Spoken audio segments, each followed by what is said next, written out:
चंदका थाना अंचल 70 वर्षीय वृद्धों मृत्यु पर आप देखुं आम अच्छू से स्पॉट रे आम जो स्पॉट रे अच्छू पुलिस जड़े व्यक्ति को ये घटनास्थल को आनी एवं इन्वेस्टिगेशन चलुची आप देखुं एसीपी निजे अच्छा चंदका थाना आईआईसी अच्छा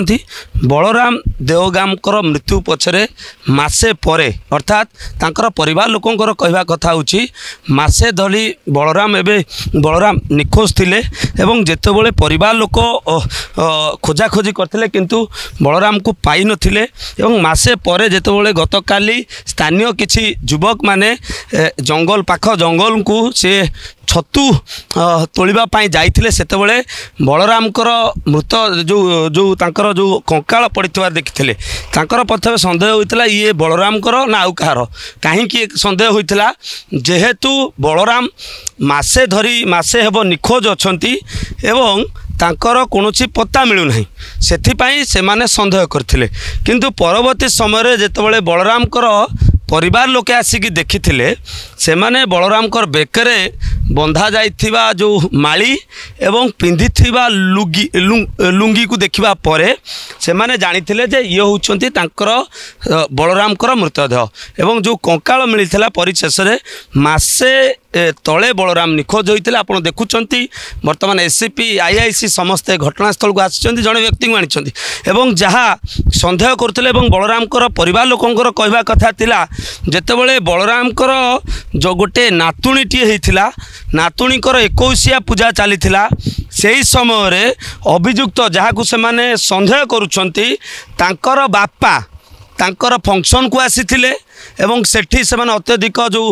देसी मद सहित किसी खाद्यपेय करथिले एवं परवर्ती समय से फंक्शन रु जेतेबेले से माने घर को जाइथिले से बाटरे पड़ी तांकर मृत्यु होइतला एवं मुख्य अभियुक्त जहाकू तांकर परिवार लोके संदेह करूछंती तांकर कहवा कथा जे आंको पाई तांको बापांकर जीवन गला तेणु करी बलराम को जीवन हटाई देवाई से गोटे षड्यंत्र रचिथिले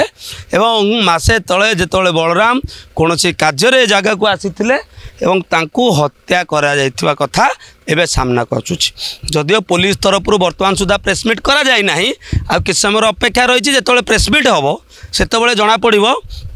ये प्रकृत में हत्याकांड पछर प्रकृत कारण कौन किंतु बलरामकर परिवार लोकंकर कहवा कथा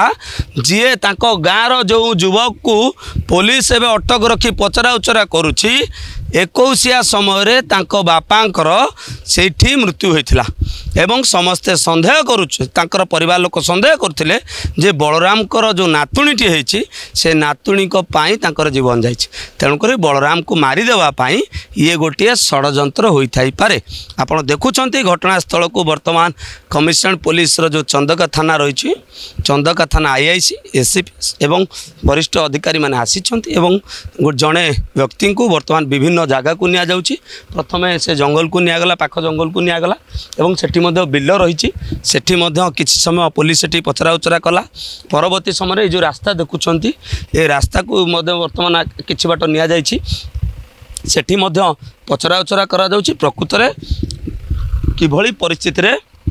बलराम को मारागला एवं मारिबा परे ताको किभଳି भाव में जंगल में फोपाड़ी दिगला से समस्त दिग को नहीं बर्तमान चंदका थाना पुलिस एवं तदंत करुच्ची जितेबाला कमिशनरेट पुलिस प्रेसमिट करिवो सेतेबाला घटना उपर पर्दा उठिबो जे बलराम देवगामकर मृत्यु पछर कौन प्रकृत सत एवं कहीं बलराम को 70 वर्षर जड़े वृद्ध को हत्या करने पर भाव में जंगल में फोपाड़ी दिगला कैमरा पर्सन बादल को सुभाष प्रधान ओडिशा भास्कर।